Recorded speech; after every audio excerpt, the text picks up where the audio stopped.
And we can get started. Okay, let's start with roll call.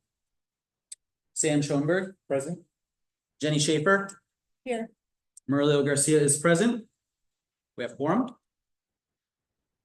All right, today we are going to give everyone an update on the mental health resources available to our community, not only in the 19th district, but also citywide. We're really excited to welcome several guest speakers today. We also want to have a Q&A session with our two speakers, Thresholds and NAMI Chicago. So be sure to reserve or think of some questions that you might want to ask them. We'll of course have our public comment at the end and our reminders for our calls to action. We wanted to start with votes today, specifically for providing a stipend and payment for our wonderful facilitator, Romeo Jackson. We had 2 sessions on race and policing in July. So we want to honor their work by paying them. The stipend that we've decided on is $500. So I'm going to go ahead and ask if there's a motion to vote on the expenditure for facilitator Romeo Jackson for our race and policing sessions 1 and 2 for $500. Do I have a motion to vote on this? I'll make a motion to vote. All right, Jenny Schaefer makes a motion to vote, and anybody, so second that motion? I second that motion. Sam Schoenberg seconds that motion. All in favor of providing facility? Discussion first. Is there any discussion? Just quickly, I want to just reiterate that we've been told as of last month that we got $5,000 a year that the district council needs to spend. We have to spend it by the end of the year. So this represents a portion of that. Romeo led 2 great sessions and does this professionally. We would ordinarily charge about $2,000 for doing that work. And I was originally willing to do it pro bono, but we do think that it was real work that went into formulating those sessions, recapping with us, putting together the run of show, facilitating both of them that each run for more than an hour, and would like to honor it. Yes, thank you, Sam. All in favor of providing Romeo Jackson with $500 from our budget? Aye. Aye. That motion passes.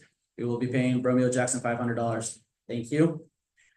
We're gonna go ahead and go into our district council member updates. So I'm gonna pass it over to Jenny to talk about pretextual traffic stops. So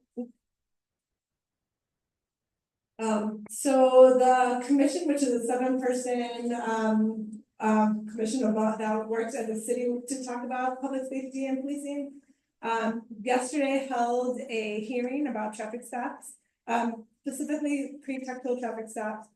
A pretextual traffic stop is any stop where a police officer uses the pretext of a stop to pull over a person and then look for other types of criminal activity that they don't have reasonable suspicion to look for. We are not talking about stops where there's suspicion of someone have committed a robbery, a burglary, or any other serious criminal offense. We're also not talking about traffic stops that have to do with speeding or things like to that nature. The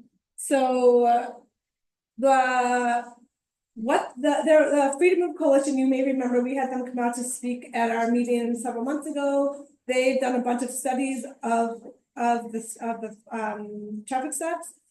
They have found that they really aren't doing a ton to keep our roads or communities safer. 3.7% have resulted in citations, only 2.2% in arrests. Less than 1% have found contraband in the cars that they've been pulled over, and less than 5% have resulted in finding. Less than 0.5% have resulted in finding any type of guns or weapon in the car.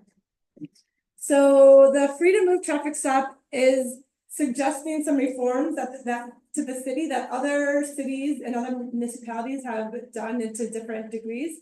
The 3 things that the Freedom Move Freedom Move Coalition is suggesting is 1, to limit all low-level traffic stops. So to really look at which stops are the ones that aren't causing any type of public safety issue, and just eliminating some of those. That involves like tail lights off and Sisters. and like your license plate light not being on.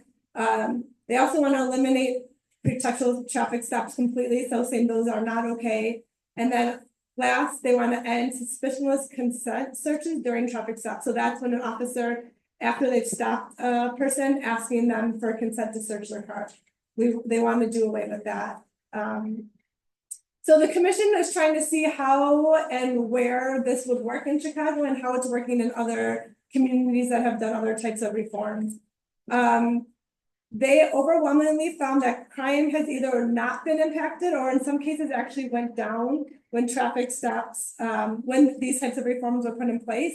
And importantly, they found that the community trust in police seemed to increase. One of the municipalities had a higher number of 911 calls, which means that community was feeling that they were able to trust the police and able to make those calls when needed. It's also, we hear from Chicagoans all the time who share about the humiliation and the dehumanization that they feel when they were unfairly pulled over and then asked to be searched.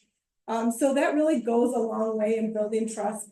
And also, as dangerous for police officers, and those types of stops often put police officers in danger. So this would work to increase safety for lots of people. The focus should, when we are pulling over drivers, it should be a focus on drivers who are putting others in serious risk. So we're talking about speeding, going through red lights, things like that. The other thing to emphasize that we really want to make sure that the focus is on gun recovery. That is a really important thing, but we need to employ smart, targeted police work in order to do that gun recovery and not just like this needle in the haystack. Let's try and stop people and see if we can find a gun in their car. We really believe that if officers are able to do fewer traffic stops, they'd be more involved in the community and being able to do some of the more, important policing work that we want to see happening and be more responsive to 911 calls that occur in the district. One final thing that I was really excited about that they talked about in this panel was this program called Lights On in St. Paul. And what it is they partner with law enforcement to replace any traffic ticket that is given. They give that person a voucher to get that repair completed. And so one person talked about how they moved from, I believe, Florida, where they have different rules about having tinted windows in their car. And so in Florida, their car was, it met the rules that Florida set. But here in Chicago, we have a different rule, and their car is no longer legal. But a program like this would be able to help them get those repairs done and get the changes they need to start their car. We are very interested in your feedback on this pretextual traffic stop, because this is something that the commission is actively trying to think about how we can make a difference in Chicago. So please, if you have thoughts or feelings on that, tell us. You can just tell us right after the meeting. You could talk about it in public comment. You could email us, and you could also share some information, your thoughts with the commission right with that QR code. But we are really interested. We want to think of a way that really helps all people and make sure that we're doing this properly in Chicago. We don't want to just go from one extreme to the other extreme, but we want to be thoughtful about it. So your input is really important there. I'll talk about updates with the Community Commission for Public Safety nominations process. As some of you who've been here before know, the CCPSA is a 7-member body that has some pretty sweeping authorities over the police department and also the accountability agency's COPA and the police board. It's a 7-member body. I was part of the committee of district council members that nominated the new commission to the mayor, who then selected from among our nominees and appointed them and submitted them for city council confirmation. 6 of those people were confirmed in June and took office in June.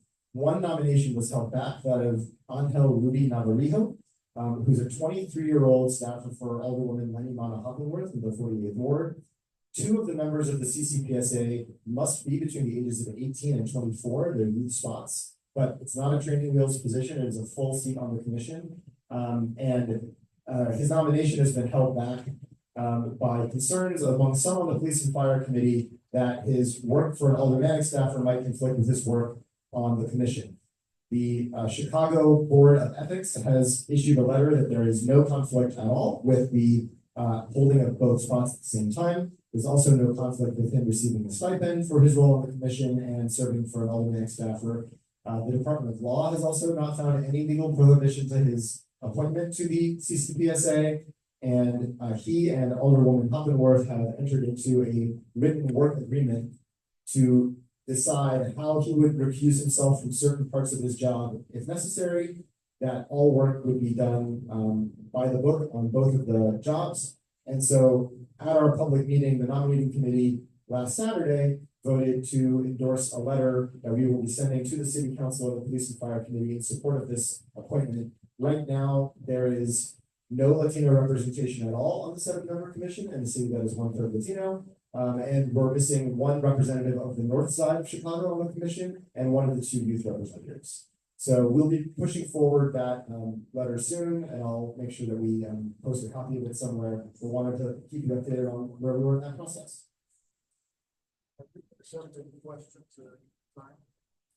We can do one very quickly, but generally we need to keep going. No, my head is still on the getting going. Brought out some very specific things on when it's helpful, according to what the condition. I don't know how big of a. Would you mind using this? Oh, yeah, sure. So my thinking is this, let's say, Please use that, yeah. my thinking is. Precedent. It's working, it's working. So my thinking is, can we ask the commander, does that make sense to, don't just stop anybody because, they have a layout, something, layout. Or the shaded windows, I think was one, or the seatbelt, those are crazy things.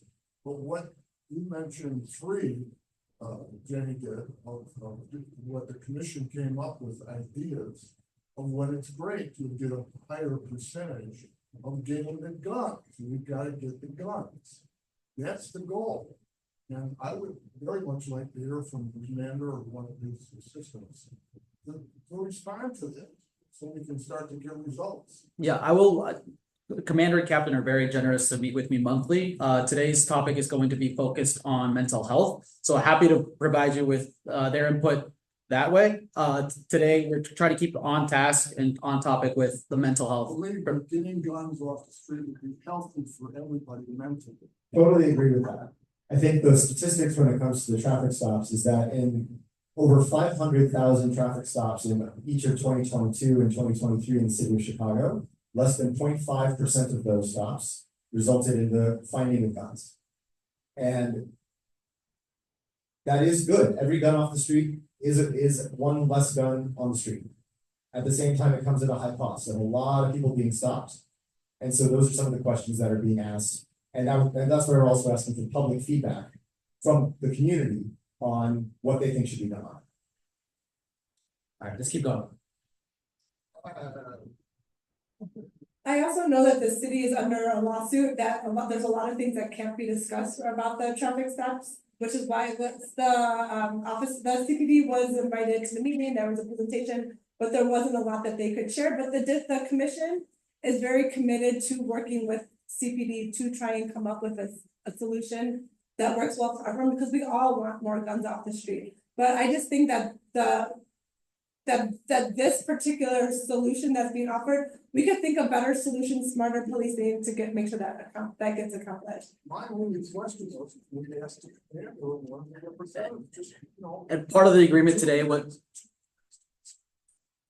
I appreciate that, but part of the agreement today to have them speak and attend is to speak specifically on mental health, and I want to honor that. And I will definitely follow up with you, Mike, on this specific question. I promise you that.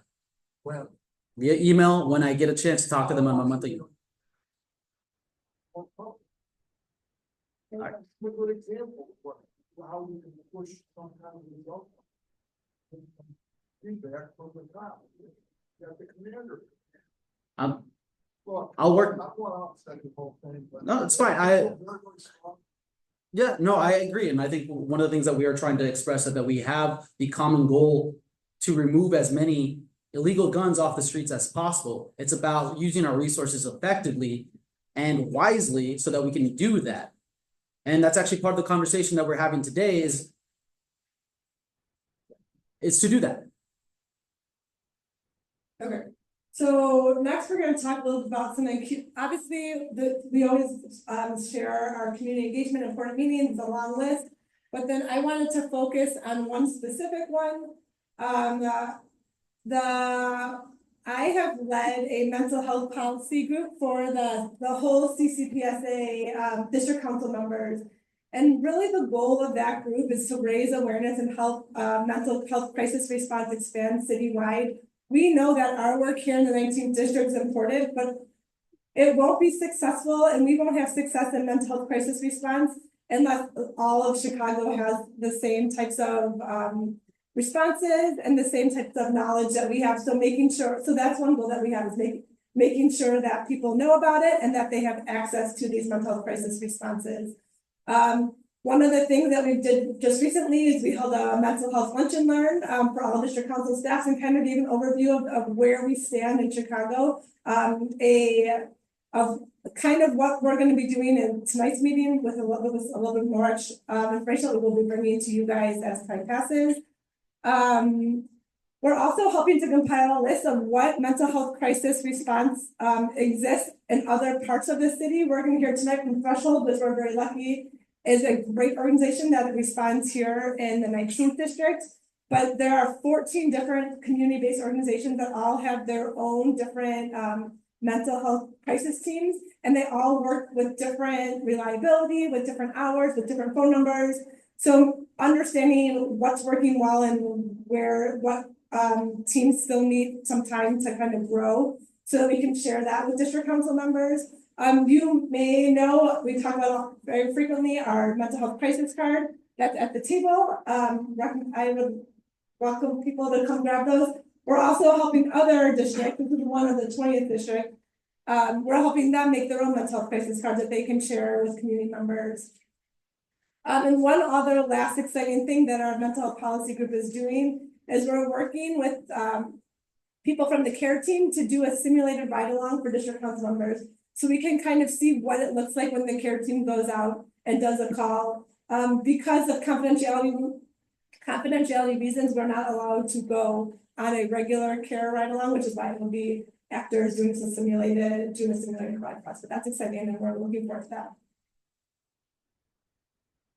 And now is the time in our meeting where we invite anyone who's part of a community group to share who you are, tell us about any important events that you have coming up, and how neighbors can reach out to you. We really believe that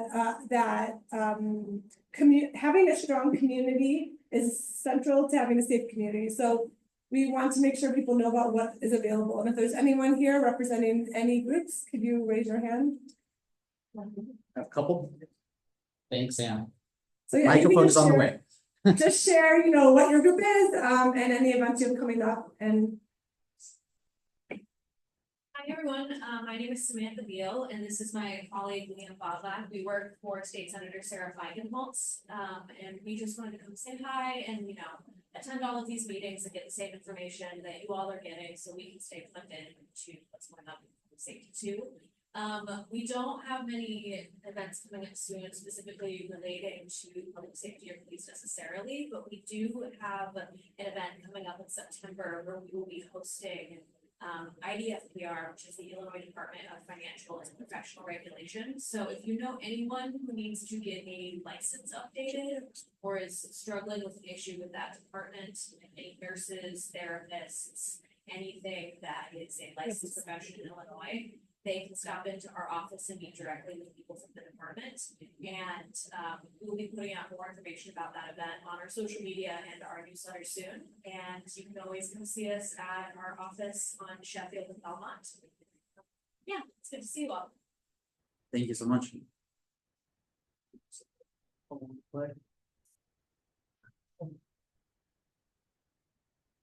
Hi, good evening. My name is Andre. I'm chief staff for all the employees for here.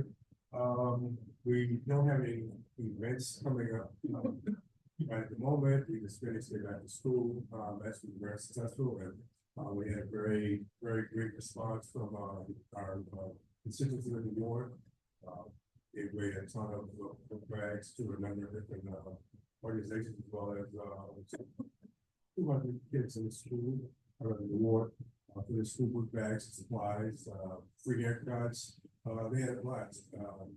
So we look forward to doing more things. We're planning to have a session with the coordinated session with the local police district, which is up and coming.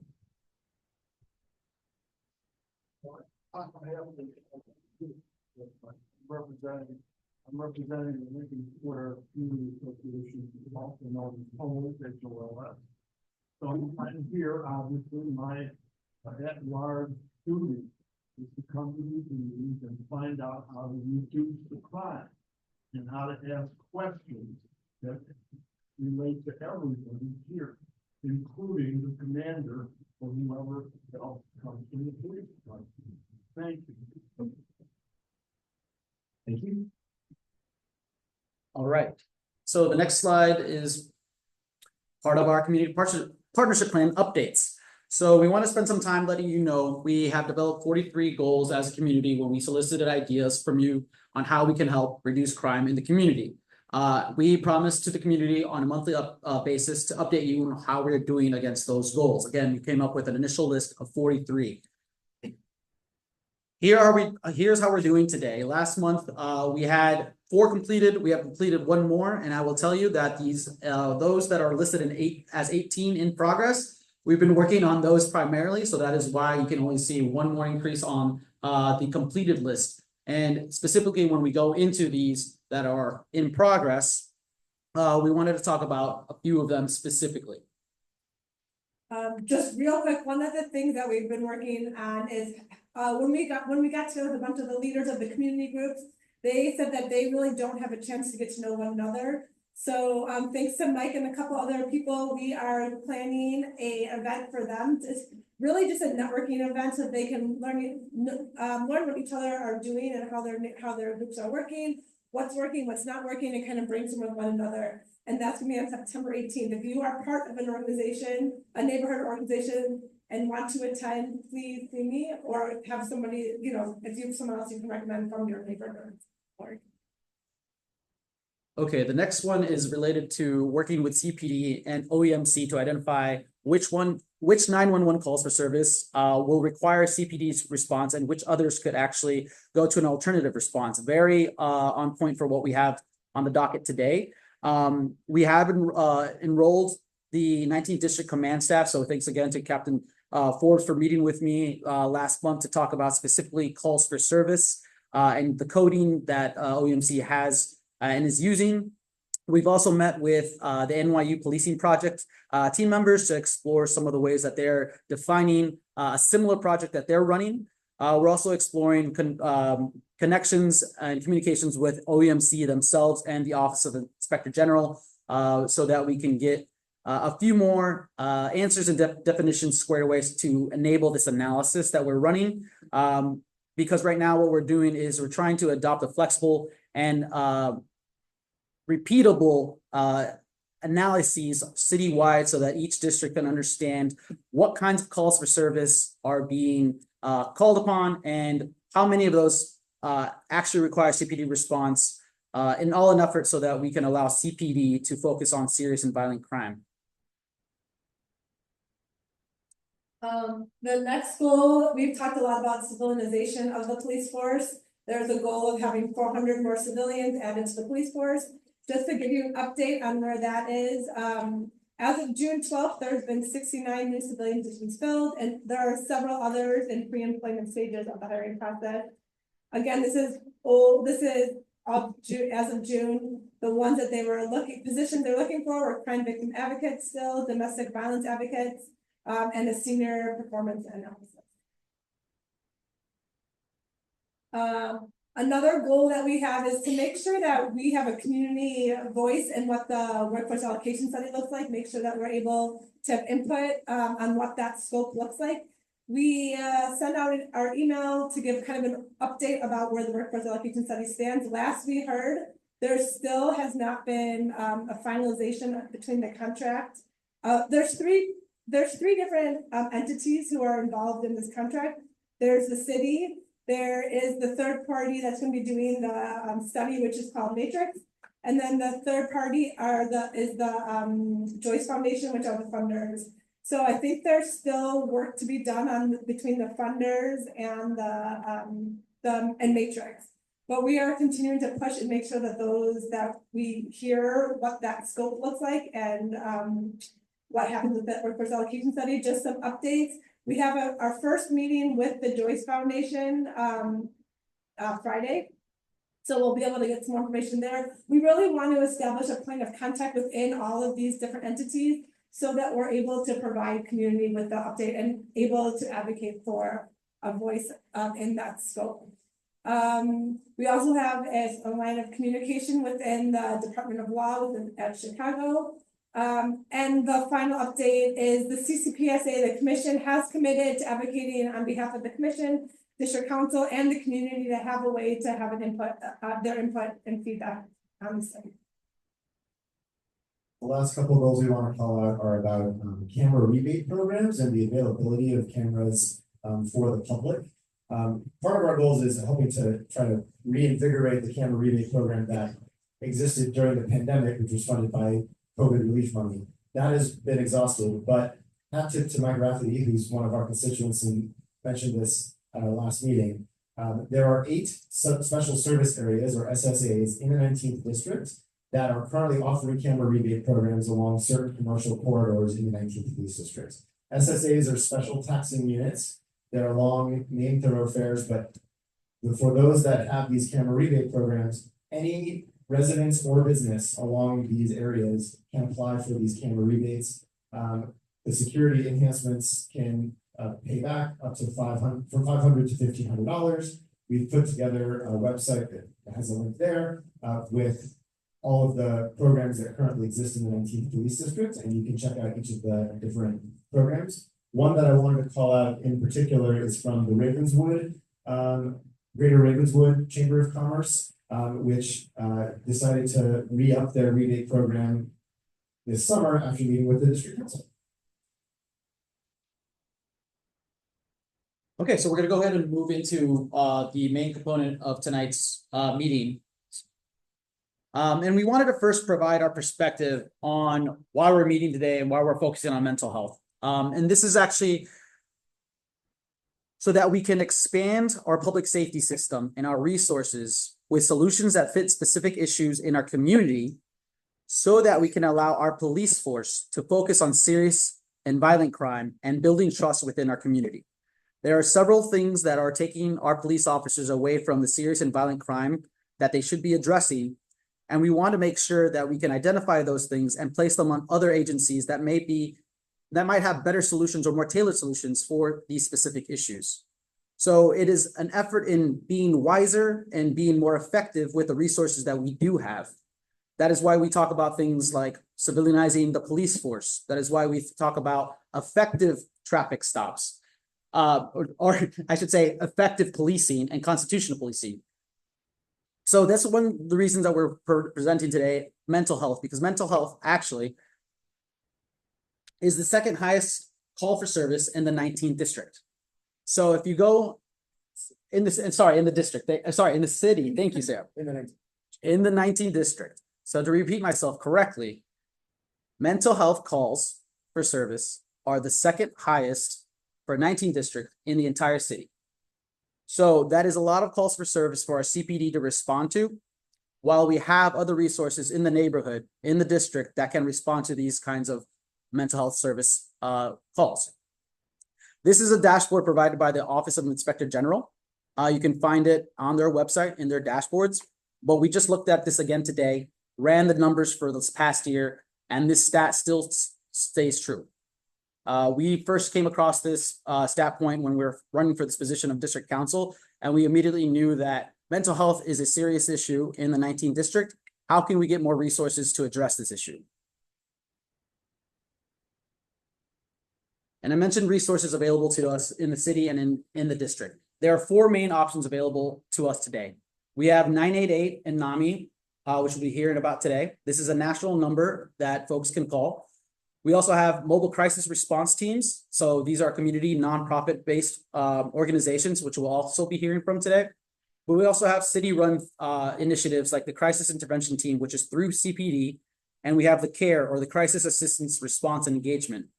We won't be hearing from these folks today, but we are going to dedicate another meeting so that we can hear about them specifically, so we know how the city is running. As I mentioned, today we're focused on these two things on the left, which are in blue, 988 and the mobile crisis response teams. Before we get to hearing from them specifically, we wanted to invite Commander Gisani and Captain Forbes of the 19th District to come and speak to us to get their perspective, to understand, is this an initiative that they're believing that could help our overall public safety system? As I mentioned, we've been privileged enough to have really great productive meetings over our last year and a half with Captain Forbes and Commander Gisani and Sergeant Dean Angela, who's also here tonight. So we're really excited to introduce them and welcome them today so that we can hear directly for them. So please join me in welcoming Commander Gisani and Captain Forbes.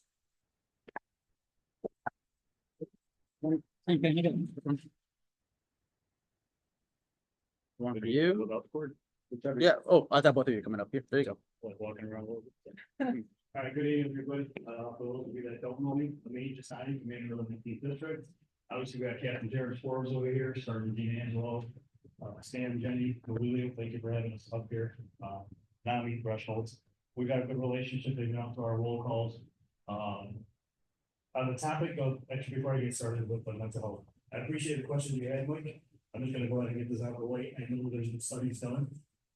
Superintendent Snelling has been working on a lot of stuff, including workforce allocation studies and pretext traffic stops. Unfortunately, we can't comment too much on it because of the ongoing litigation, we can call it. We can all have our opinions, but we'll see how this plays out. We'll see what comes out. Until then, we're gonna keep doing our job. Our officers are gonna go out there and do what they're supposed to be doing and enforcing the law. But whatever's on the books, whatever the future holds, we'll take it. Okay. As far as mental health goes, obviously we've got the CARE Scheme program, which we've been piloted for, I want to say 2.5, maybe 3 years. We were one of the lucky ones to get started at first.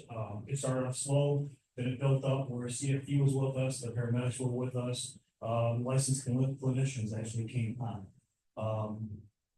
One of the biggest takeaways that I got was it wasn't just necessarily making our officers available to get a way to answer more of the serious calls. We're not meant to answer mental health calls.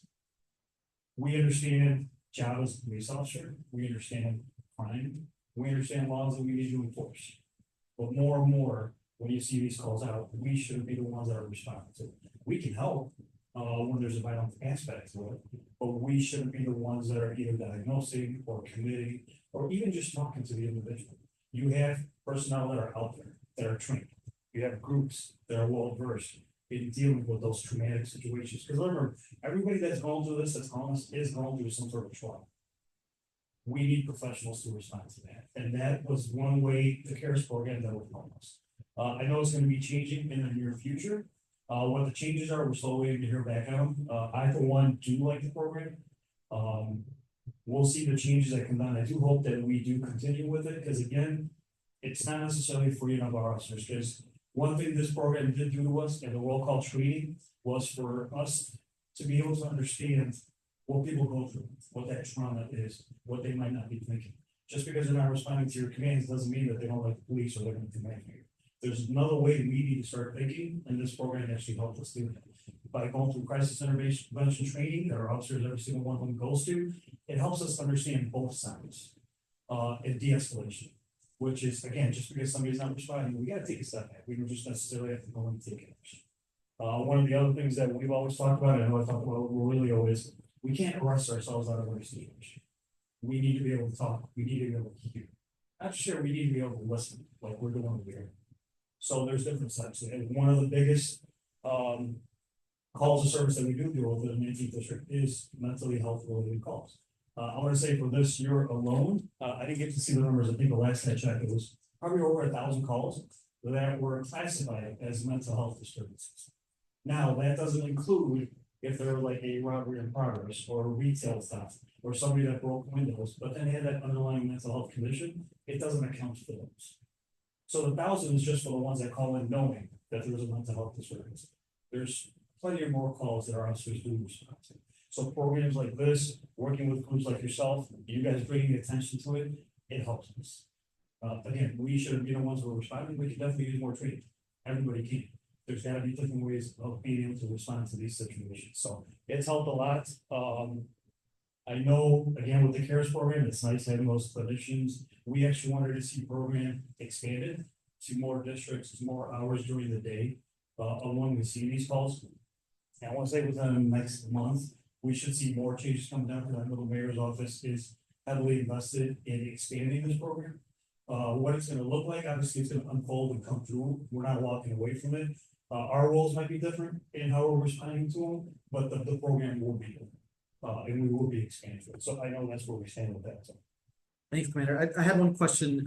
You talked about, working with organizations. Do you ask these organizations like Thresholds or NAMI to come to roll calls, or any specific introductions you have to introduce our police officers to these kinds of resources? What kind of interactions do we have there? So I think the last time myself personally, I was at the CIT refresher training, I spoke to Thresholds 988, have them come out to roll calls. Because it's one of those where you can hear about the programs. I want to see both sides of it. I don't want to just see what the officers are responding to. We're going to see the other side of it too. So having them, the other professionals come talk to the officers to let them know what the program is. Who are we really calling? What are you guys going to be doing? And then what's left? We want to see the follow-up too. Because sometimes we might end up responding to the same individuals, you may have multiple things. And that's where our CIT docs comes in. So we've done roll calls. I think we've done e-learning. We've got pamphlets and business cards that we hand out.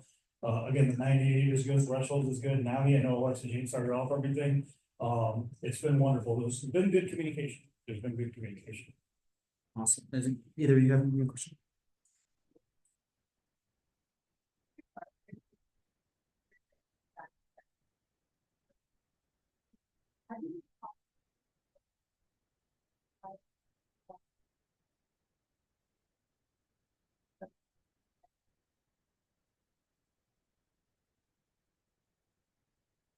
It's a mess. It's a mess. So it's not just family members calling that know that somebody part of the family member has the issues. We also get them where, hey, it might be a homeless person that looks like they're experiencing an episode. Or you might have had somebody going on the street, unfortunately, and broke 8 car windows, but they're not doing it to steal anything, they're just going through an episode and they need more help than just us arresting them. So it's a variety of things.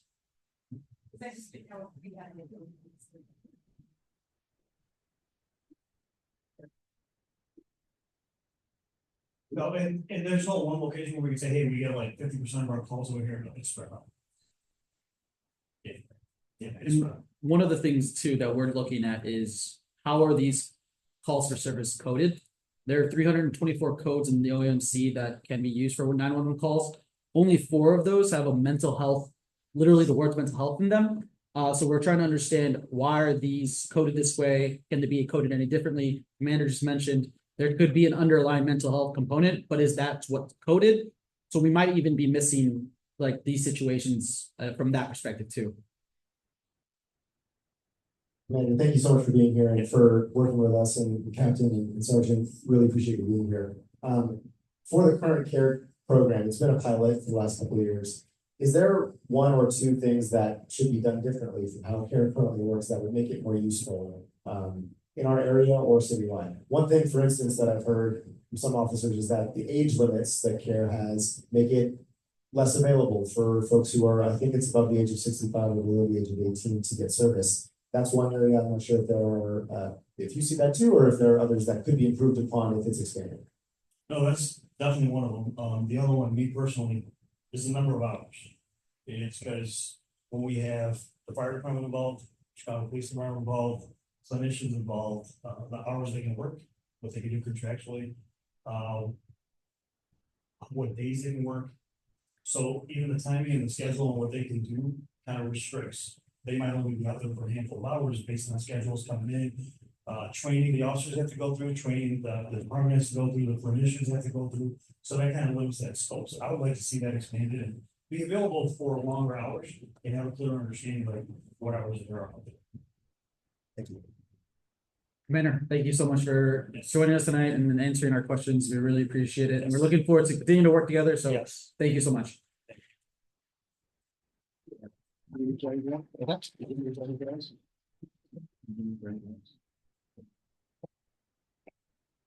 And just to add real quick, we mentioned a lot of names, we've talked about sit docs, we've talked about the keratin, we've talked about all these different like letter acronyms. We want to bring all these, like make all these make sense to you guys. So we are going to be bringing these different organizations and these different services to our meetings so that people can understand how they work and how we can use them and as they're moving. So with that, we'd like to keep going and hear from our first guest speaker, our second guest speaker, I should say. We're gonna invite Lily Rocha from NAMI and 988, please, if you can join us on stage. We got some slides to work through too. Thank you so much. Microphone chair, and then would you like a chair? No, that's okay. Yeah, I got it. Hi, everyone. My name is Lily Rocha. I'm Associate Vice President of Policy for NAMI Chicago. So I'm very excited to be here today, and I have some notes on my phone. I promise I'm not texting up here. All right, what do we have here? So a little bit about us. So to start off, so we are an affiliate of the National Alliance on Mental Illness, which is a national organization. We are the largest NAMI affiliate in Illinois, and we're the only one with a 988 call center. And our mission really is to make sure that we're guided by the experiences of those living with mental health conditions and rooted in equity. NAMI Chicago educates to fight stigma, discrimination, fiercely advocates for our community, shares hope, connection, and expertise with people on their mental health journey. We've been around since 1979, helping people. Really started off with helping families people who had a mental illness. From there, we grew our programming from everything from peer recovery supports to making sure that we have a helpline, to making sure that we are in the community fighting discrimination and stigma every day. A little bit in history and context about 988 specifically. So some of you may remember the National Suicide Prevention Lifeline. That started in 2005 as a way to have a resource to anybody who was suicidal or experiencing thoughts of suicide. In July 2022, the 10-digit National Suicide Prevention Lifeline actually changed to 988. This was a national movement. It was a mandate by Congress, so the number changed throughout the entire country. That set off a whole list of things to be able to make sure that we had the infrastructure to answer the phone calls. So when somebody called 988, there was someone to respond, there was somewhere to go, there was somewhere along the crisis continuum where people can insert themselves wherever they needed help. So in January 2024, we actually went live as a call center. So we've only been a call center for about 8 months now. And so happy to share a little bit about what we've seen. And that means that we contracted with the state of Illinois to be one of what is now the eight call centers throughout the state to answer calls. So if somebody calls, they have a Chicago area code, it gets routed to either us or to C4, which is another 90-day call center in Illinois.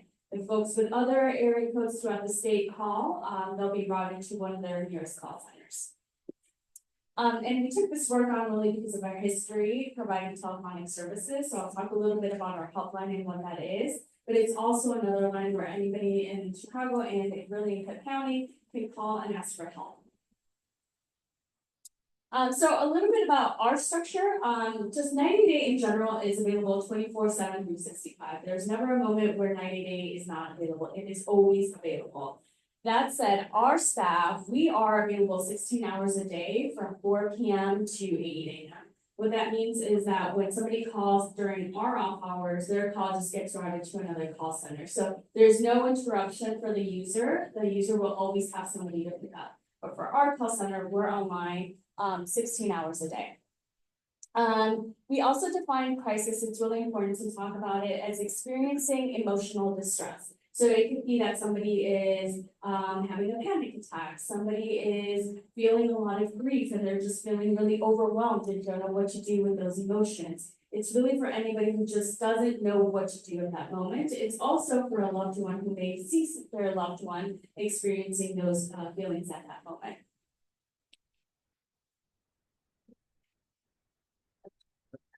Just a little bit about how it works. So when someone calls, again, you'll be routed to your nearest call center.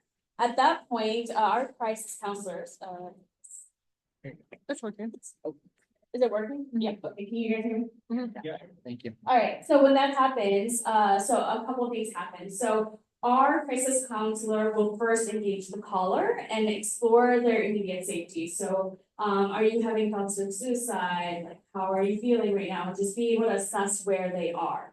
Then after that, they'll work on some different interventions and different techniques to make sure that the caller is actually able to stabilize. And then after that, we will work on a plan for safety to make sure that the caller is able to get the resources that they need after the call ends. One thing that's really remarkable about 988 is that 99% of the calls, and this is true for us in our call center and true also nationally, are resolved within that call. So what resolved means is that the caller was stabilized, they feel better, they feel like they can move on with their day, and they don't feel like they need a higher level of intervention. So what this is shows that it's a really efficacious tool to be able to intervene at that moment when somebody is experiencing that crisis. Callers, though, are given the option for a follow-up, and if that's necessary, then one of our crisis counselors will be able to do that. So there is a bit of ongoing care, but remember that this is a crisis continuum. I'll talk a little bit about the importance of making sure that we have preventative services and community-based care to prevent us from getting here in the first place, or when it does happen, folks are linked to the appropriate resources. But we also want to make sure that we're able to get to everybody, right? 99% is not 100%. There are some rare instances when the call taker assesses that this person is not getting better. And so what happens at that moment is we may need to call a mobile crisis response team where there are people who are dispatched to go to the person and in person provide those interventions to make sure that they're stabilized.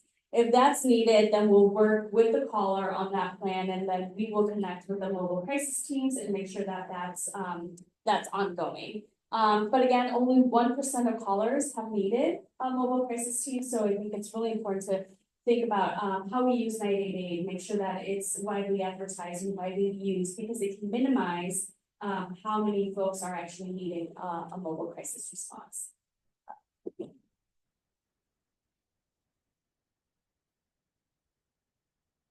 A little bit about our data. So I said that we went live in January. From our first 6 months of operation, we've fielded about 7,800 calls. And those are legitimate calls, meaning that they were someone that we spoke with, that we intervened, that we talked to and tried to stabilize. We've also had about over 3,000 calls that were non-legitimate, meaning that they were maybe prank calls, maybe there were people who were just asking about resources, maybe there were people who hung up before we could really intervene with them. So just making sure that, this is actually a smaller share of the total calls that we received, but the calls that we were able to talk, people we were able to talk to is about 7,800. And we were thinking about what the caller needs, looking at our data from just June. We're looking at suicide, anxiety, and depression as our top needs. So people need really interventions to be able to at these 3 levels, but we also see that people are calling because they're lonely. They need help to find housing. They need help processing grief. So there's a variety of needs that our call takers are trained to do. It's not just being able to talk somebody off a literal or metaphorical ledge, but it's also being able to get them the resources that they might need because they're calling about housing. But I also mentioned our helpline. This is a really great resource for anybody who maybe isn't at crisis at that moment. One thing that's been awesome about our helpline that's been around for you know exactly that long time, definitely over a decade. NAMI Chicago Helpline, it's free, it's confidential, it's available 7 days a week, and it's for anybody who just has questions about the mental health system. So this is perfect for anybody who's like, I'm not necessarily in a crisis, I'm okay, but I don't know how to find a therapist. Or like, I'm okay right now, but I'm having a hard time trying to figure out what kind of resources my kid needs because the school hasn't been very helpful and I don't know where to go. Or it could be anybody who's like, I just don't feel great. Like, I would love just a little support today. I just need somebody to talk to. I'm not necessarily feeling suicidal, but like, I just feel a little sad. Call out a crisis line. Our helpline, anytime, Monday through Friday, 9 a.m. to 8 p.m. Saturday, Sunday, 9 a.m. to 5 p.m. It's free, it's confidential. We also have call takers who speak Spanish, so it's available to anybody who wants that.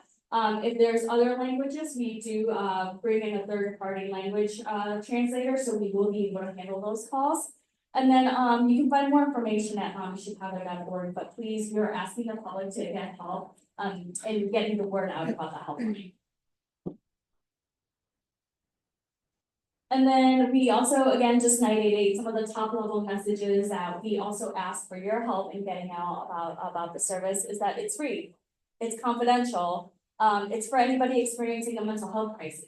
It's not 911. I think some folks are like, is the police gonna come? Are they gonna be involved?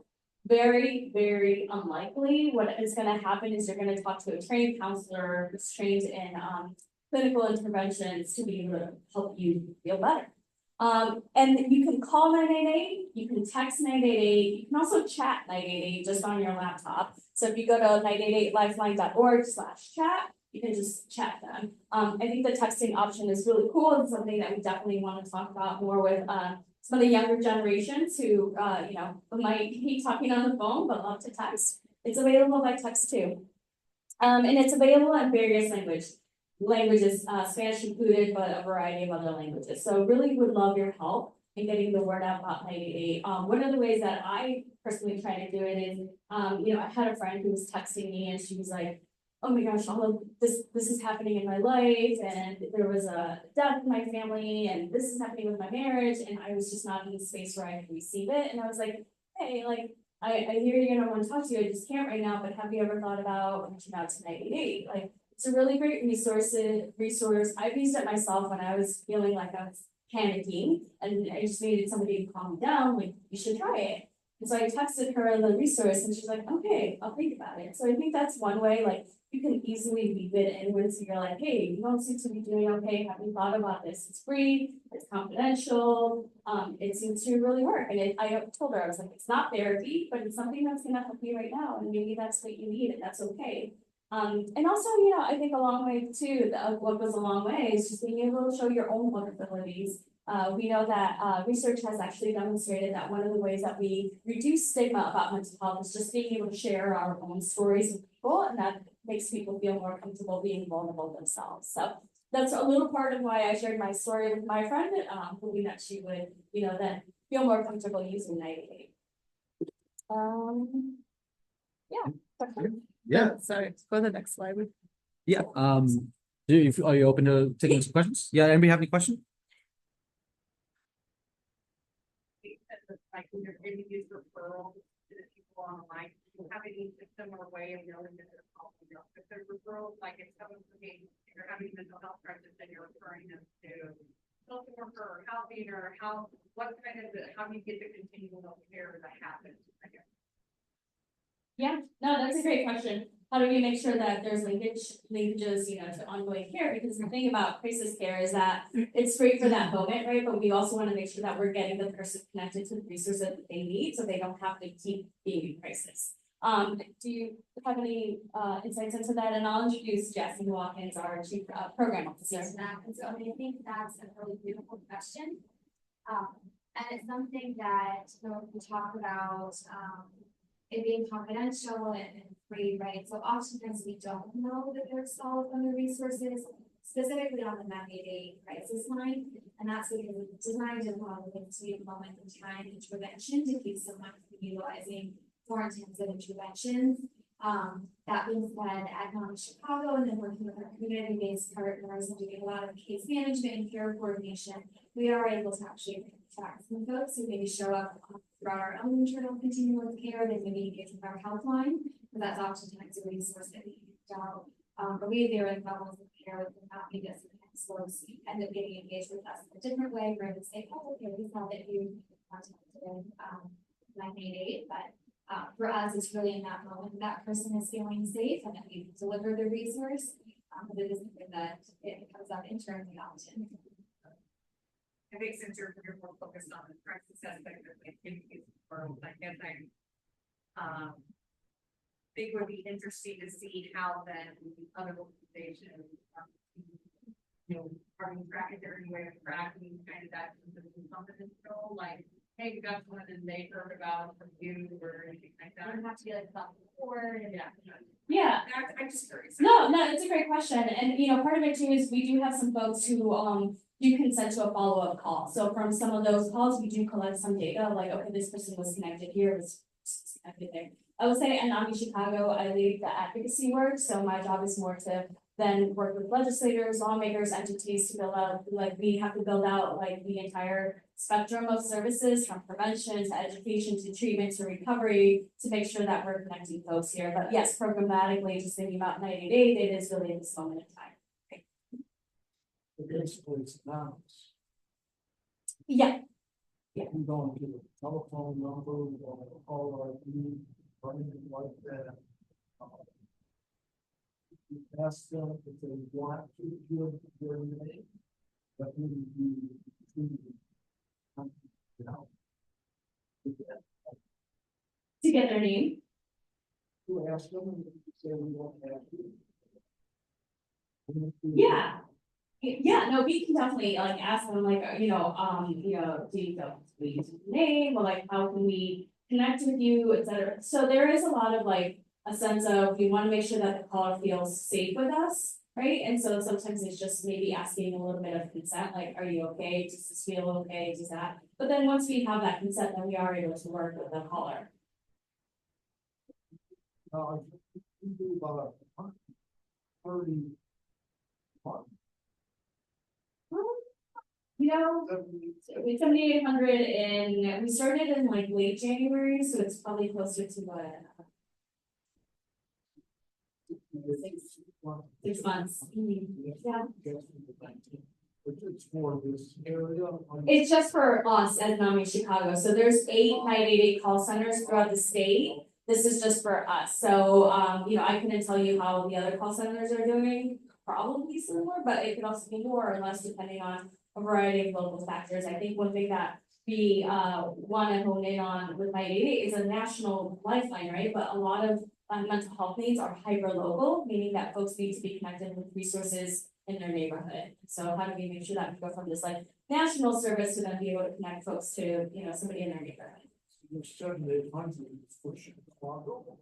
It's for all the callers who called in, and we tend to field mostly Chicago area codes. The way that it's routed right now is based on area code. So if I were to call 988, the routing company takes my area code and then tries to match me with the call center. That's changing though. So we're actually going to a geo routing. So that means it goes to the nearest cell phone tower. Because the concern was, I could be a college student. I have a 630 area code. And if I'm in Florida going to college, I'm getting then routed to a Chicago call center. They're like, oh, go to thresholds. And I'm like, I'm not in Chicago, I'm in Florida.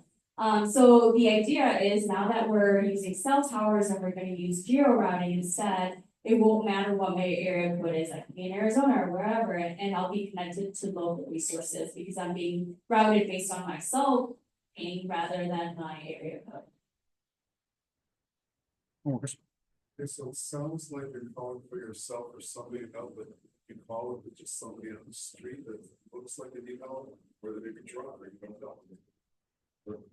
Yeah, I think, absolutely you can, because one of the great things about 988 is that they're able to connect with different mobile crisis teams, right? So I think one of the challenges, and maybe Thresholds can speak a little bit more about that, is that the system and the state is still figuring out how do we coordinate a lot of mobile crisis response. And so right now, for example, our team, when we do have that rare call where we do need to have somebody use a mobile crisis response, we have to find who's available, who can take it, and it might take a try or two just because, they're not always fully staffed or they may be on a call. And so finding the right team who can answer at that time might be tricky. I think the idea is then making sure that we have some coordination amongst everyone so that 90-day can do it, but it's so much better to have 90-day do it than the individual person do it, because if you have the individual person do it, you're like, I guess I'll call thresholds, okay, they're not available, what do you do then? At least 90-day has the phone numbers and the list of resources to be able to do that at that moment. I will say not everybody who is on the streets, you know, or that you see like is talking to themselves or maybe you know, acting a little differently is necessarily experiencing a crisis. They could just be unmedicated, they could just be unwell, it could just be a symptom, it's not necessarily always a crisis. So that's along that line, if it's not a crisis, we experienced something today when we were walking around where there was a woman who's clearly extremely agitated for a pretty long period of time, and now you know, listen, I don't know what it was a crisis, I don't know, you know, what it was about. Yeah. But clearly this was a woman who was going through something, and I kept thinking, you're going to this meeting, how do we get to help someone like her, who might not even recognize that she needs that help, so that she doesn't have to experience that constant. Yeah, absolutely. 90-day is still a great resource for that, because they're gonna be able to tell you like what you need to do, and they're also gonna be able to say like, if there is a need to call 911 and connect with them, they will be able to help you with that and let you know that that's the issue. So it is, I would say like 90 days is a really great front door for any sense of like, I don't know what to do, or I don't know what's going on. The other option is always to call our helpline and we can, you know, figure it out and help you figure out like what are the resources nearby, who do you need to call. Maybe it is a mobile crisis response team. Okay, let's call thresholds and see what we can do, right? But we also don't expect the general public to just have like you know, a knowledge of mobile crisis teams when they're deployed and all of that. And I don't think it makes sense for people to have that. I think it makes sense to have one centralized number that you can call and they help you figure all that out. And I just, can I add one more thing Yeah. to that? Like, and I think that's one thing that we're really dedicated to, because we don't really have that perfect response yet. There are, as these mobile crisis teams are being set up, you'll see, we invite Threshold because they are fantastic and are doing it really, really well.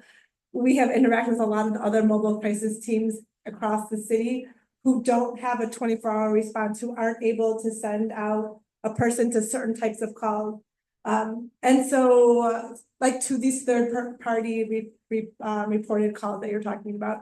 So that is one thing that we're really dedicated to doing, is building up this. This is also a reason why the care team in Chicago is important, because it's a unified team. It's not all the kind of a patchwork that we currently have. So trying to figure out the best way to really meld these two systems, I think is important. Work that I know as I'm sitting on calls for both sides of it, trying to advocate for some way to make sure that this is done in a way that is not repeating resources, but also building off what we have.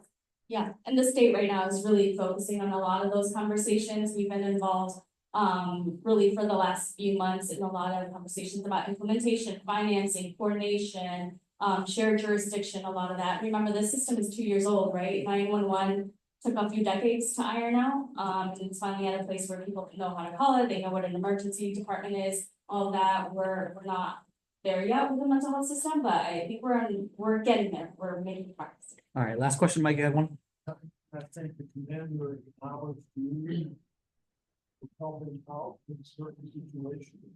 How is that? They recommend something to call you? Well, that's working out at the same time. Do you mean if I well, part of the way that Chicago has really been involved with CPD is just is helping with a lot of training with CIT officers, is what you heard. So that's been one of the biggest ways. We also are working on just like internal referrals to some of our clinical support team to be able to work with some cases who are folks who are reoccurring in the mental health system. That is by referral, so we do have a strong working relationship with CPD. And as they mentioned, it seems like CPD is really focusing on making sure that they're tapping in the right stakeholders to be able to provide the services that are needed. So we really appreciate them, and I think we're building stronger relationships with them.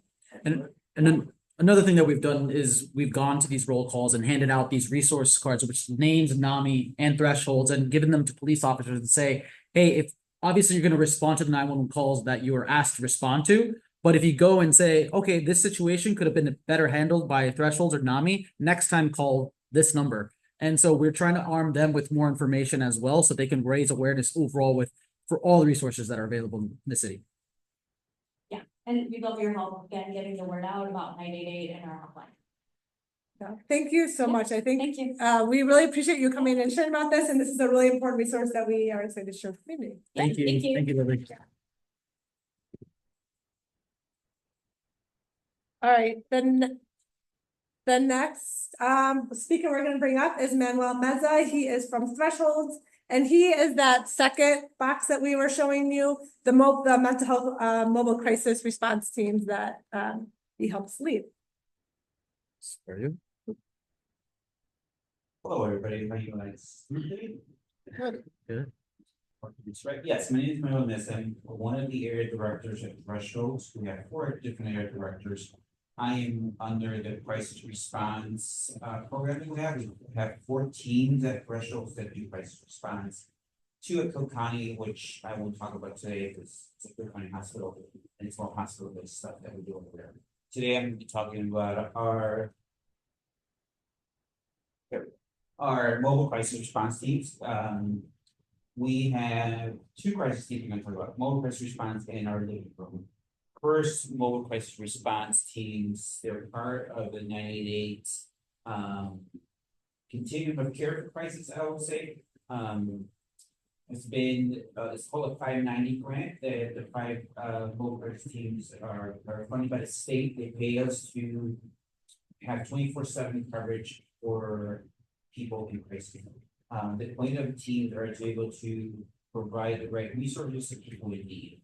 So that police don't have to go out, so that firemen don't have to go out, so that mental health professionals and what we call peer engagement specialists can go out into the community and provide support to people.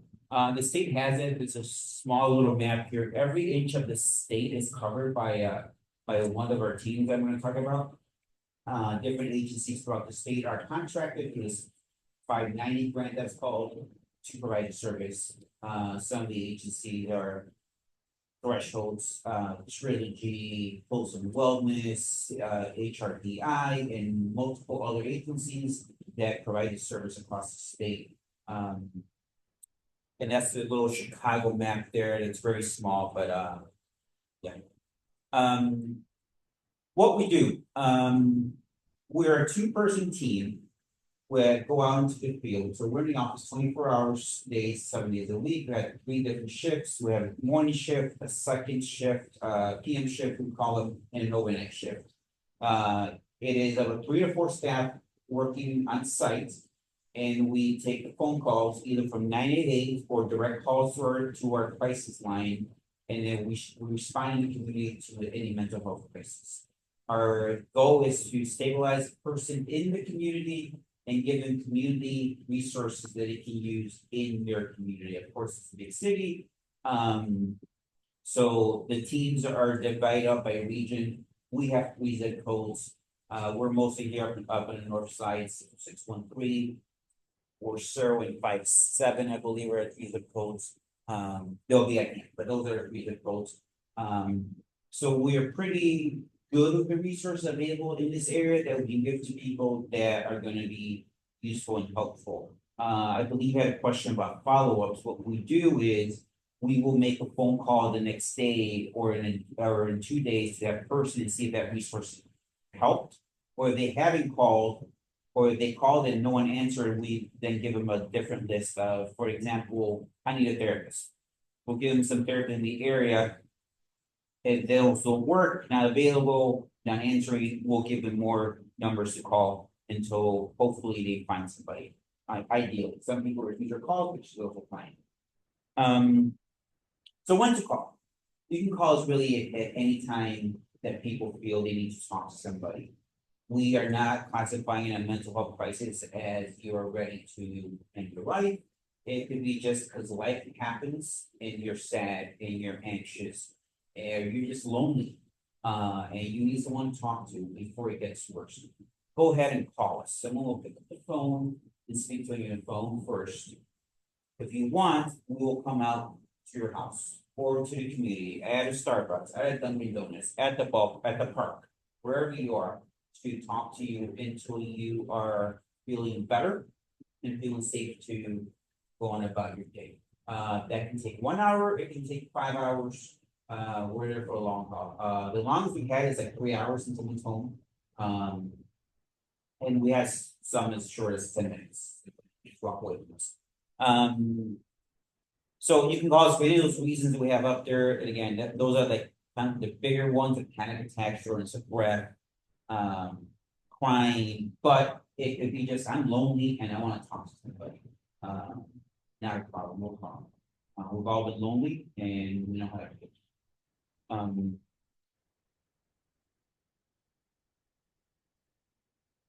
Who can call us, right? This is where it's a little tricky. I will address this right away. Right now, it's a third party calls that we call. If we see someone walking in the streets and they're talking to themselves, that's not necessarily, like Lynn mentioned, not necessarily mental health crisis.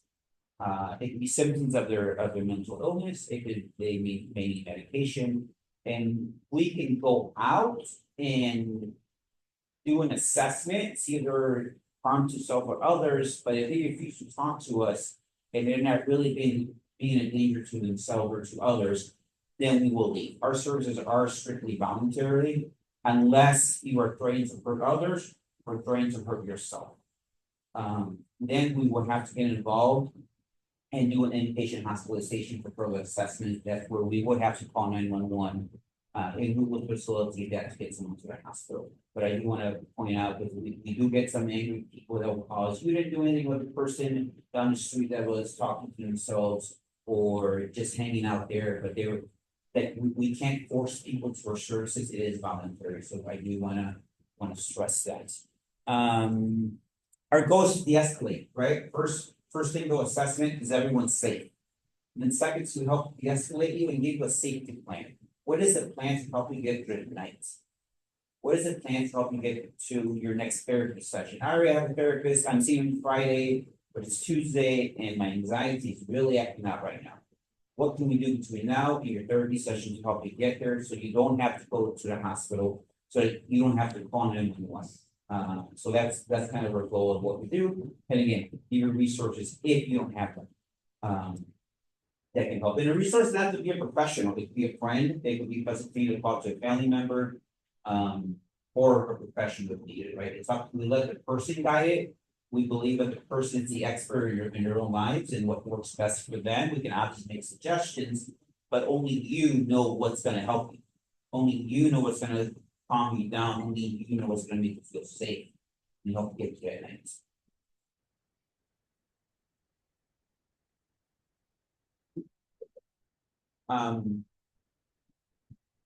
What to expect? I said 2 people. The one thing I do want to mention is the peer engagement specialist. That is someone that them themselves have identified that they are in recovery of mental illness themselves or in recovery of substance use. The belief is that someone that can relate to that to somebody else at that level is way more powerful. If I can tell you, you know what, I have been through depression myself, I know the feeling. How can we get this together? On each shift, we have one person that identifies like that and it has special training that they receive. It's called a CRSS certificate, Certified Recovery Support Specialist, where they get training on how to be able to work with people. And then we also have what's called a mental health professional, which is your more typical clinician. And then on call, we also have master's level and license level clinician on call, and sometimes in the field also that can go out on calls if needed also. And again, teams of 2, if we feel the situation might be a little bit more intense, it might take a third person, but we try to keep it at 2. That's our global crisis. Our other program is Living Room, that's located at 4423 North Ravenswood. That is the same thing as a mobile crisis team, but they don't go out. This is designed to look just like in that picture, a living room, where it is completely pure lead. Let me say that, about 90% pure lead, meaning everyone that works there, 90% of people that work there are saying, I also have been through mental illness. I am the only one right now. I have symptoms, but I am able to manage them. And I want to come in and share my story and help you realize that you can get through this, that there's a way, some way that we all can get through this together.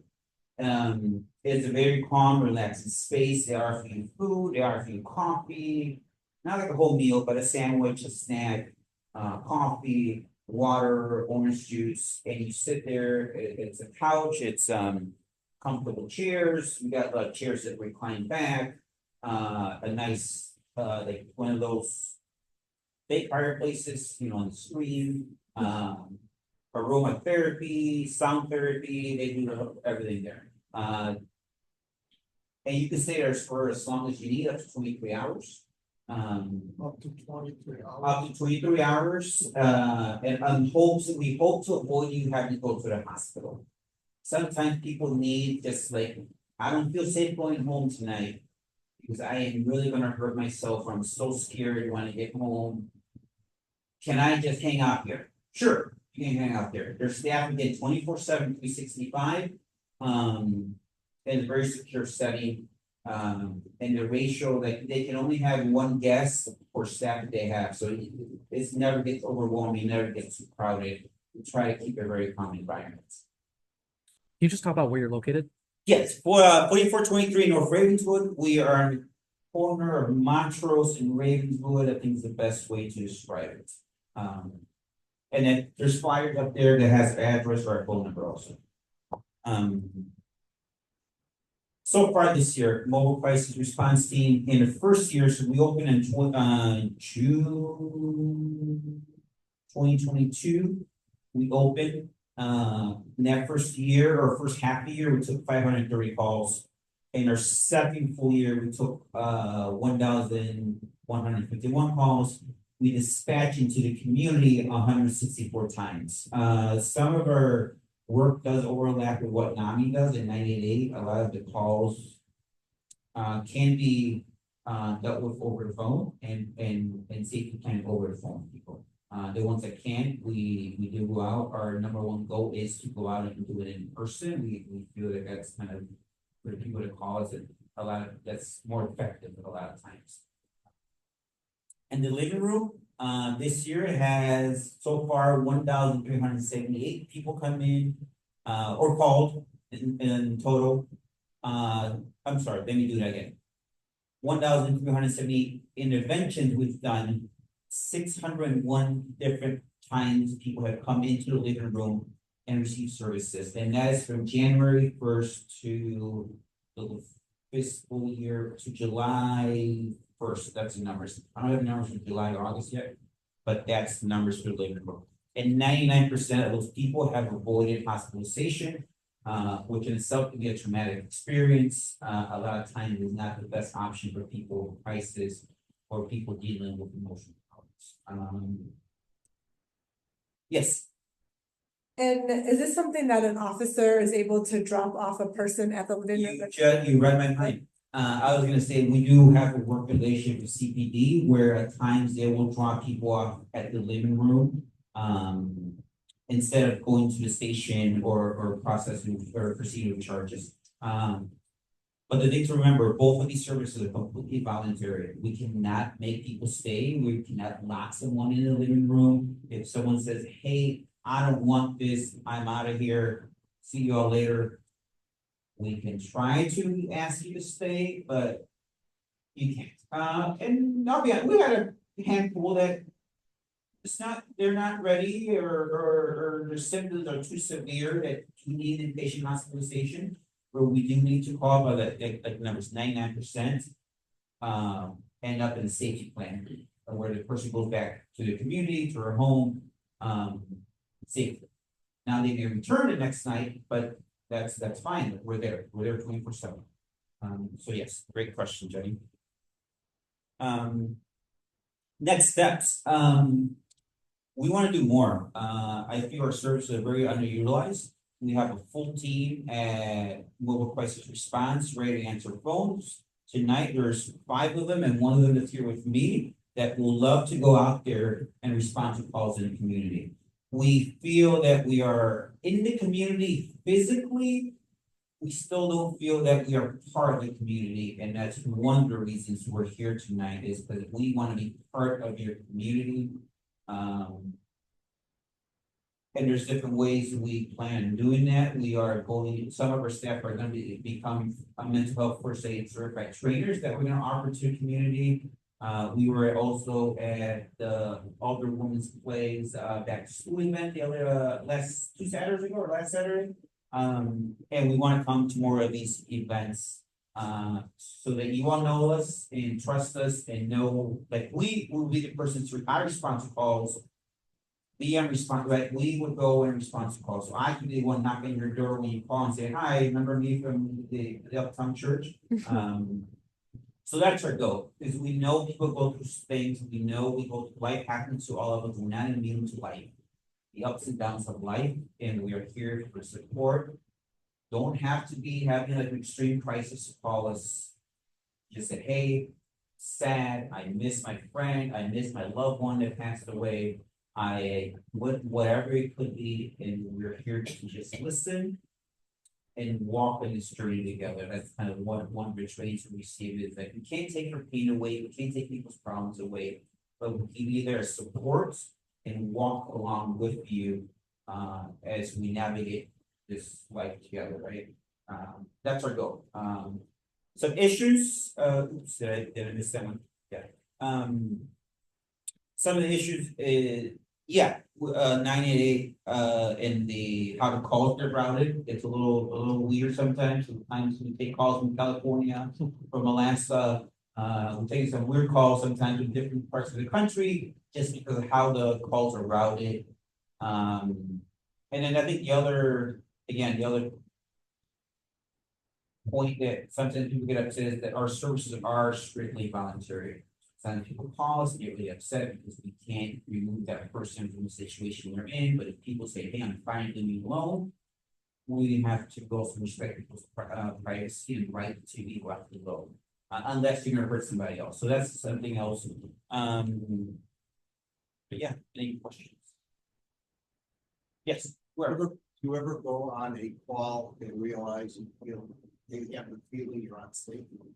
Yes, sometimes we do, yes. At times we do have to call 911, if the person we're trying to help, it becomes violent or aggressive towards us in any way. One that I do recall, somebody's tried to start pushing our staff. This person was unmedicated for many years, we later found out, and that person, we did have to call 911, and they were hospitalized. He went to the hospital, but through that whole process, we're still there and we help facilitate the transfer to the hospital. That means we go to the hospital and advocate for that person that they get the best treatment possible. But yes, it happens sometimes, but not as lot as people would think. Most people that are suffering a mental health crisis, they're not necessarily going to be violent. But over the last 2.5 years, yeah, we've had a few here and there, but it's not like as normal as people may think. Yes. I moved to the north side, the late '70s. You were here, north side of Sunday, late '70s. I never could figure out whether there was long-term treatment there, that people stayed there. I could feeling now for transitory. And the second question is, how are you funded? You mean thresholds here in the Southeast? Yeah. Yeah, so the place where we're at has been through there's been many different programs there. Threshold is mostly known for community outreach, right? Working with people in their homes. And a lot of homeless outreach that we have many teams of Thresholds. That's what typically Threshold is known for. We're new to this crisis world. We've been at Cook County doing crisis assessments for about 15-20 years. But that's, again, very isolated at Cook County. These two teams here in local crisis response in the living room are 2.5, 3 years old. So this is two very new programs that we have opened up. We're funded by the state. Yes. The two programs, yes. They you apply for the grant as a 3-year grant. The living room grant just got approved last spring to be 24/7, 365, so that's 3 years. And then the mobile crisis grant just got approved 2 years ago. And next spring, we're gonna be coming to a renewal for that. You're allowed for 50+ years, you gotta do something. Yeah, I don't take that credit. I've only been covering 5 years, but yes. I remember. Yeah, oh yeah, no, that's, One place to go. yes. Yes, no, this is my own personal, I've been with many social service agencies here in Chicago. Heartland Alliance, UCAN, ULIC, Maryville Academy. Threshold far and away is the best agency I've worked for. There's so many other wonderful programs that we have that I can probably spend about 45 minutes talking about all the other programs we have. They have a veterans program that works with veterans, that program is located on the west side of Chicago. And have so many outreach teams that go into communities and provide service to people in their communities, helping them get some doctor's appointments, and help them navigate their mental illness. We have homeless outreach, we have youth programs. Yeah, there's so many programs for person. It is a great agency. And go ahead, one question, one more. Yes. Do you have in your living room program, do you have like regulars who show up on a regular basis? Yeah, we do have, so of the 601, I think it was, that's how many times people came. I don't have it here, like how many people came 2, 3, 4, 5 times. Yes, same thing with mobile crisis teams. Some people we might know and we kind of know their pattern when they might call or when something might be going on with them. So yeah, we totally have to come back over and over again, which I guess it's a good thing. We would hope that people. What does that mean? They're not depressing. I don't see it that way as a professional. I see it as what can I do right now to help you get through the next day. Progression is different for everybody. It's not linear. I mean, right now, maybe the holidays are coming up. I gear up the staff for the holidays. Get ready. We all go through things in the holidays, time for depression, sadness, loneliness. So maybe someone starting in November might come every single day, and then come February, we don't see him again till next year. You know, that's kind of how we look at it. Yeah, again, some people may not be ready to progress necessarily right now. Just how do I get you from today to tomorrow? And give you hope, right? That's what we're trying to give people hope that there's something more out there. Well, thank you. I had just 2 quick points that Yes. if you could confirm. One of the things I love that CPD can use your resources in your living room to take folks there. What we've heard before is CPD is forced to only have 2 different places that they can take someone that might be experiencing a mental health crisis: the hospital or jail, and neither of those places are correct. So I just wanted to highlight that your living room gives us another opportunity, another resource to alleviate that bottleneck of resources. So thank you. Yes. And then the other thing, there was another community meeting that you and I attended, and I thought this was a great question by a community member. She asked, if it's 2 a.m. and I hear someone yelling in my alley, can I call you? Yes. And I just want to highlight the fact that it's 24/7 and it's a resource that is available to everyone. So I would very much recommend everyone to take our resource card, their resource card, so that you have their number available. Because I myself have people in my alleyway screaming at 2 a.m. and I don't want to call the police. And so this is another great resource. So I just want to highlight that too. With that, we're going to keep it moving. Manuel Thresholds, thank you so much for everything you do.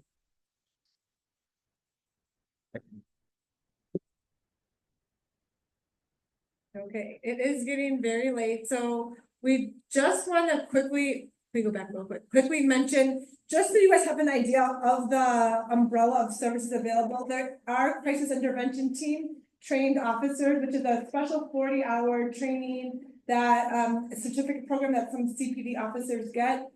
If you have a mental health crisis and you call 911, they are trained, the operators, to listen for mental health crisis and try and deploy send an officer that's trained, but you can also request one just as like an extra layer security to make sure if there's availability of a safety officer, they will come. And the other we've talked a little bit about tonight is the CARE team, Center for Crisis Assistance Response and Engagement team. That is run through the Chicago Department of Public Health. Currently, we have a police officer on that CARE team. We are in the process of rolling off the officer. So it'll just be a mental health clinician alongside an EMT worker. The commander spoke a little bit about hours around that. Real quickly, CDPH is working to house the EMT worker under their umbrella, which will help with the contractual stuff, which will be able to give them a little bit more flexibility in their hours. Still, we have a long way to go. We need to see this program 24/7 across the city, which we are not at, but we are continuing to talk with the mayor's team working on this and making sure that we move in that direction. And also making sure as we expand this CARE team, that we keep that relationship between the team and the police department. Because they need to have a strong relationship with one another so that they feel comfortable either way, transferring from a police officer to the CARE team or from the CARE team to, so I think that's an important thing to highlight. And these are all such big topics. We obviously tried to cram too much in tonight, but we want to continue talking about what mental health crisis looks like in the city. And we will be bringing these other two aspects to our meetings to be talking to, so they can share with how their piece plays into the puzzle. All right, we're gonna move into our public comment portion tonight. If you have a public comment, please raise your hand. I can provide you with a microphone. And again, as usual, you have 2 minutes to speak. Just state your name and then we will start the timer. Is anybody interested in providing public comment? All right, we'll go ahead and keep moving. Oh, Let's go. I don't think I'm gonna be able to get past this. So it's started, but one thing that we wanted to mention. Oh, there we go. Okay, there we go. Never mind. We're not stuck.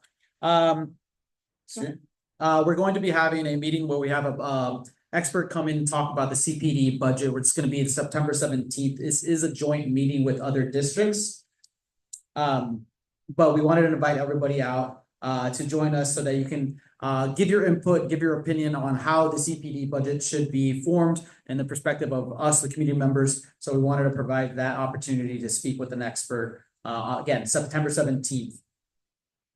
Just on that, the Community Commission for Public Safety and Accountability has a statutory duty to provide comments on the CPD budget every year after it's proposed. So this meeting will get you up to speed on what the CPD budget currently looks like.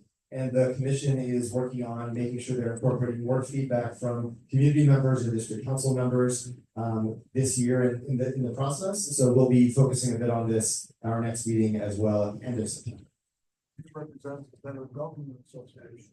Yes, he's a reporter with the Better Government Association. Very objective. Yes. And then speaking of next meeting, our next official meeting is going to be September 25th at Pilgrim Lutheran Church, which is 4300 North Winchester. So please join us. As Sam mentioned, we'll be covering partially the CPD budget in that meeting as well. And then finally, reminders and calls to action. If my clicker, want to take this, Jenny?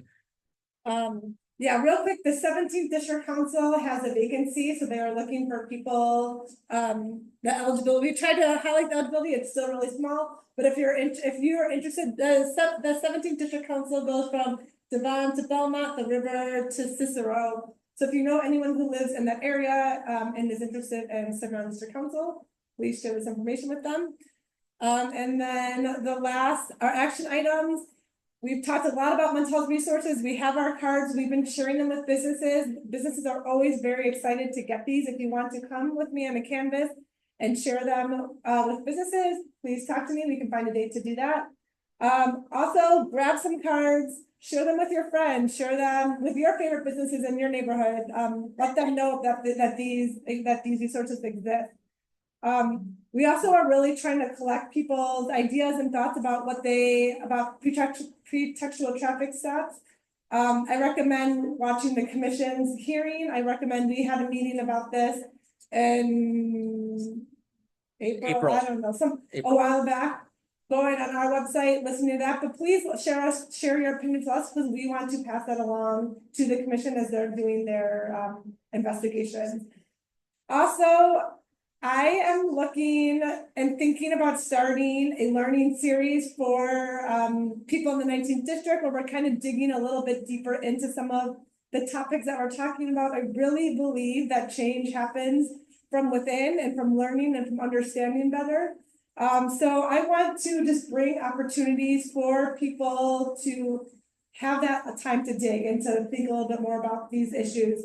So if you're interested in helping me be part of that planning team and what that looks like, please come find me, because I'm looking to start something like that up. And last but not least, always, please bring a friend. The more people that know about these meetings and then the topics that we're talking about, the more ways we can share these resources with people, the more they'll be used and the more relevance they'll have and the better they'll get and the more impact they'll have in the community. So please let people know about this and bring them to our meetings. Okay, and with that, at 11 or 8:12, we will adjourn our meeting. Thank you everybody for attending tonight.